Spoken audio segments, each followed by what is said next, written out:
Selamat pagi. Jess, ini komen dari Pak Sandilen. Terima kasih Pak Jess, infonya. Saya puasa IF. Saya nggak tahu Pak, puasa IF itu Pak. Yang kamu maksud puasa IF itu puasa tidak makan seperti yang saya sampaikan atau yang apa. Tapi kalau 18.6 berarti yang saya ajari tidak makan malam, tidak makan pagi. Makannya di antara jam 1 sampai jam 6 sore ya. Selama 11 bulan. Waduh, hebat, hampir setahun ya. Syukurlah semuanya penyakit dalam udah sembuh. Ya, karena dengan kamu tidak makan malam dan tidak makan pagi, 18 jam kamu tidak makan, itu berarti ada satu manuver yang terjadi dengan sel tubuhmu, di mana ketika melebihi 16 jam, kamu tidak mengasupkan makanan. Tidak makan bukan berarti tidak minum ya, Jess. Ya, tidak makan bukan berarti tidak minum. Kalau saya menyarankan minum, minumnya racikan Mak Jin. Racikannya udah tenggelam. Ya, racikannya udah tenggelam.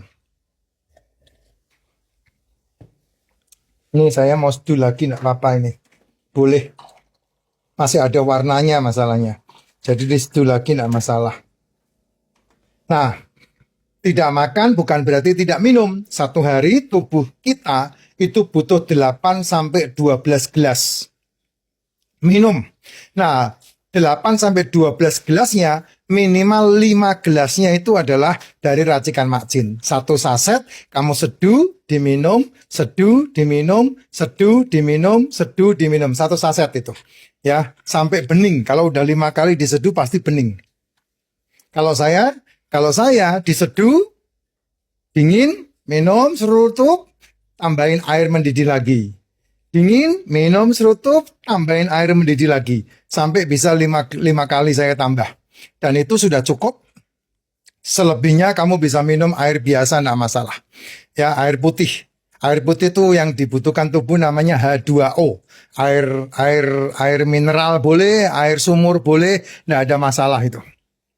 Ya, dan kalau mau seperti itu, 18 jam sudah mampu membuat tubuh bermanuver, metaboliknya menjadi bagus, selnya makan sel yang rusak. Sel makan sel itulah yang disebut sebagai autophagy. Makanan sel yang terbaik itu kan asam amino. Makanya saya menyarankan makanmu telur, ikan, daging, dan seafood. Karena telur, ikan, daging, dan seafood itu mengandung asam amino, asam lemak yang the best untuk tubuhmu. Terus buah sama sayur Pak, kalau ada dimakan, kalau tidak ada tidak usah nyari.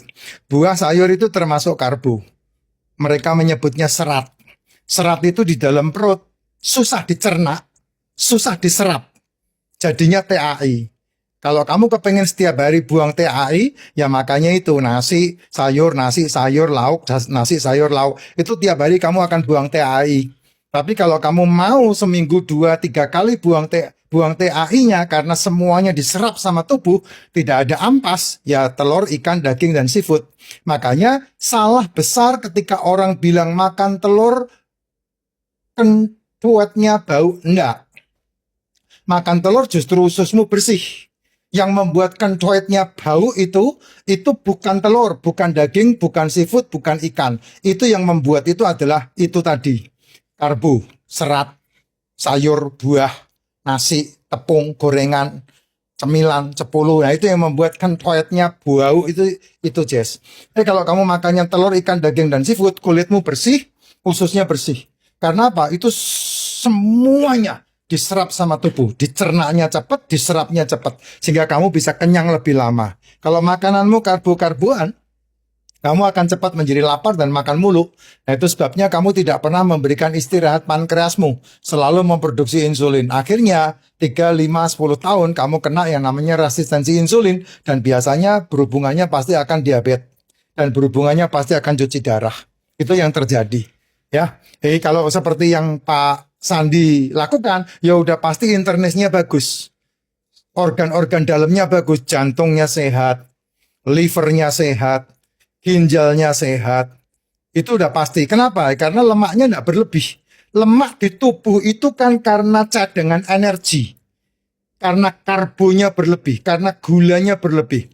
Trigliserid yang kamu takutkan itu karena kebanyakan buah yang kamu makan. Karena kebanyakan karbo tepung yang kamu makan. Sehingga membuat perlemakan hati. Kok bisa Pak? Iya, karena itu namanya fruktosa di dalam liver. Kalau di dalam kulitmu namanya glukosa, otot. Itu lemak tubuh. Itu yang terjadi. Nah itu dikurangi dengan cara apa? Yaitu tadi saya bilang, karbo tidak bisa dipecah. Sekali lagi berkali-kali saya selalu katakan, karbo tidak bisa dipecah menjadi asam amino dan asam lemak di dalam tubuhmu. Apa itu karbo? Nasi, tepung, gorengan, cemilan, cepulu, kue, minuman-minuman manis, sayur-sayuran, buah-buahan. Itu semua sulit dicerna dan sulit diserap. Lambat diserap, bukan sulit. Lambat diserap sama tubuh. Makanya jadi TAI yang paling banyak. Nggak bisa dibantah itu. Kamu mau profesor model apapun nggak bisa dibantah. Emang iya begitu. Itu kejadiannya seperti itu. Kalau makanan di dalam tubuh ketika diserap dia, itu kan lambat diserap. Ketika diserap, liver tidak bisa memecahnya menjadi asam amino dan asam lemak. Boro-boro jadi kolesterol. Gitu. Akhirnya menjadi fatty liver, perlemakan di hati. Karena itu kelebihan. Liver hanya membutuhkan 100 mg per desiliter untuk tadi serat gula tadi. Gitu.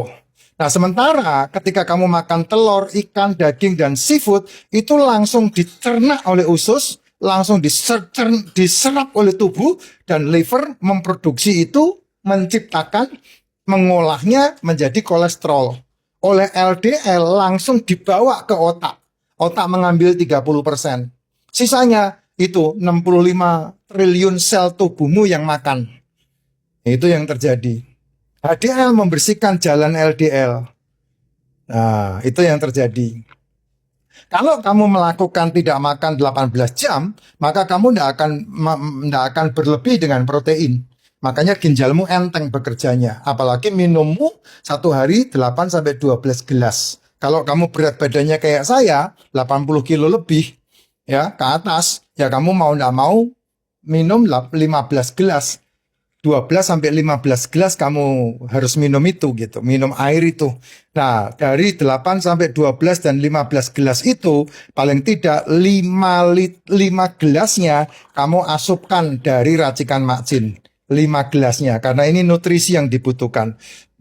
Tuh, masih bisa ini ya, masih bisa berwarna lagi ya.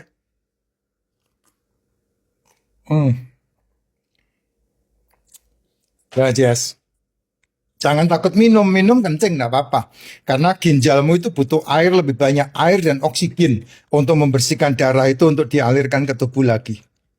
Itu masalah yang perlu diwanti-wanti gitu. Sehingga nih bonusnya apa? Bembe turun dari 85 menjadi 63. Wah, enak banget itu, enteng Pak. Dulu ya Jess, ketika saya 114 badan saya ini, 114 lingkar perut saya itu, celana saya ukuran 42 44. Celana jeans saya pakai celana itu gede banget perutnya, ya. Nah, ketika saya menjalani kehidupan itu kemana-mana lututnya sakit terus. Apalagi naik tangga, aduh rasanya sakit banget lutut. Kenapa? Karena kelebihan berat badan. Tapi ketika sekarang ini di 80, saya naik tangga apapun tidak ada masalah. Karena apa? Berat badan saya hilang, lepas. Dari 114 ke 80. Berapa kilo itu lepas itu. Ini contoh salah satu kaos yang dulu saya masih punya sampai sekarang saya pakai ini. Ini gede banget ini kaos ini. Nah, dipakai sama saya gelombrot kayak begini nih. Tuh, kamu kalau lihat di sini potongan itunya, potongan pundaknya. Ini satu-satunya yang masih tersisa kaos lama saya. Ya, yang lain sekarang saya udah pakai kaosnya anak saya, kaos yang L-Lan itu, yang singset, yang sterek-sterek gitu. Ya, ya, karena itu enak di badan, lebih enteng, lututnya tidak sakit lagi. Kenapa ya? Karena kalau BB-mu tidak terkontrol ya, kamu kayak pergi kemana-mana bawa galon. Galon itu kan hampir 40 kilo itu. Gimana kamu pergi bawa galon? Apa tidak sakit semua badanmu? Mau tah terus-terusan kayak begitu? Ya kamu harus menyayangi dirimu sendiri. Kalau bukan kamu, tidak ada seorang pun di sekelilingmu yang mau menyayangi dirimu. Karena itu kewajiban yang harus kamu lakukan sendiri.